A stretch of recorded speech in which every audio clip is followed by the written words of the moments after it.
Chers amis, voici déjà notre 7e et dernière rencontre de ce parcours entre Pâques et Pentecôte.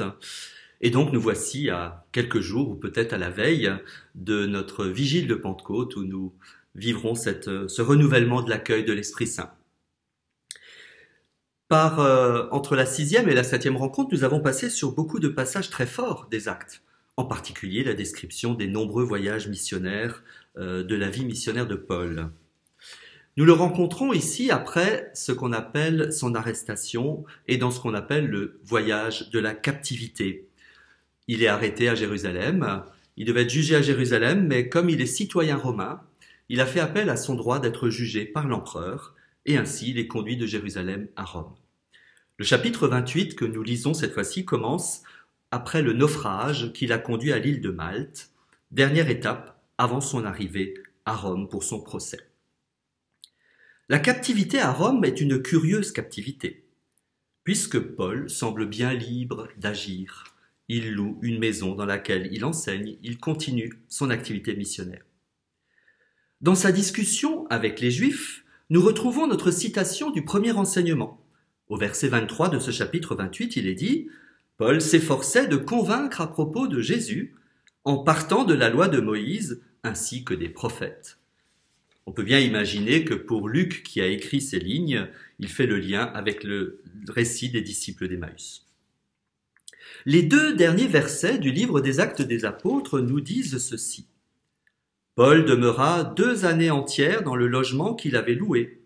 Il accueillait tous ceux qui venaient chez lui.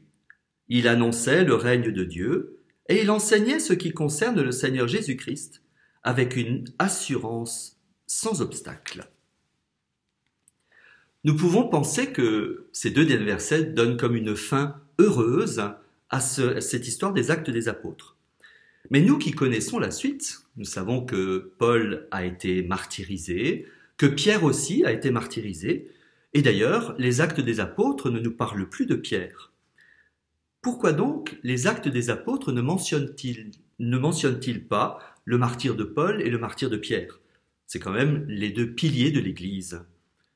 Eh bien, cela nous montre tout simplement que les Actes des Apôtres sont rédigés avant leur martyre, ce qui nous permet de situer la rédaction des Actes avant l'an 67. D'ailleurs, un autre détail est important pour dater les Actes des Apôtres, c'est qu'il n'y a pas encore eu la destruction de Jérusalem et la destruction du Temple qui ont eu lieu l'an 70 par les troupes de Titus, fils de l'empereur Vespasien, puisque le Temple est visiblement encore entier dans les Actes des Apôtres.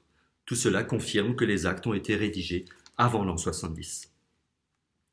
Mais au-delà de ça, en fait, pour Luc, le fait que Paul soit arrivé à Rome, c'est l'essentiel. Jésus a dit « Vous serez mes témoins à Jérusalem, en Judée, en Samarie et jusqu'aux extrémités du monde. » C'est comme si Rome représentait l'extrémité du monde.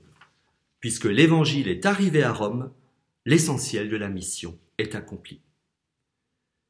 Et en même temps, Acte 28 n'est pas une fin, car pour la mission, tout ne fait que commencer. Nous l'avons dit, nous ne parlons pas du martyre de Pierre et de Paul, mais nous ne parlons pas non plus de la mission de André, qui est allé évangéliser ce que nous appelons aujourd'hui l'Ukraine. Nous ne parlons pas de la mission de Thomas, qui est allé évangéliser en Inde, de Jacques en Espagne, de Philippe en Turquie, etc. Tout cela est raconté après par d'autres auteurs, ceux qu'on va appeler les pères apostoliques, les pères de l'Église. Et il y a un auteur qui s'appelle Eusèbe de Césarée, qui au IVe siècle va déjà écrire ce qu'on appelle l'histoire ecclésiastique, où justement il raconte la mission des 12 apôtres. Et puis surtout, quand nous arrivons au chapitre 28 des Actes, Luc nous dit d'une certaine façon, c'est à toi d'écrire le chapitre 29.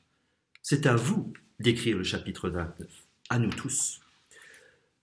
L'évangile de Luc et les Actes des Apôtres commencent par « Mon cher Théophile ». Théophile est un prénom qui veut dire « celui qui aime Dieu ». Ainsi, si nous-mêmes nous aimons Dieu, nous voulons en être les témoins aujourd'hui. Alors rendez-vous ce samedi 18 mai à 18h au Sacré-Cœur pour être renouvelés dans l'Esprit Saint et ainsi annoncer Jésus jusqu'aux extrémités de la montagne verte et d'Oswald et du monde.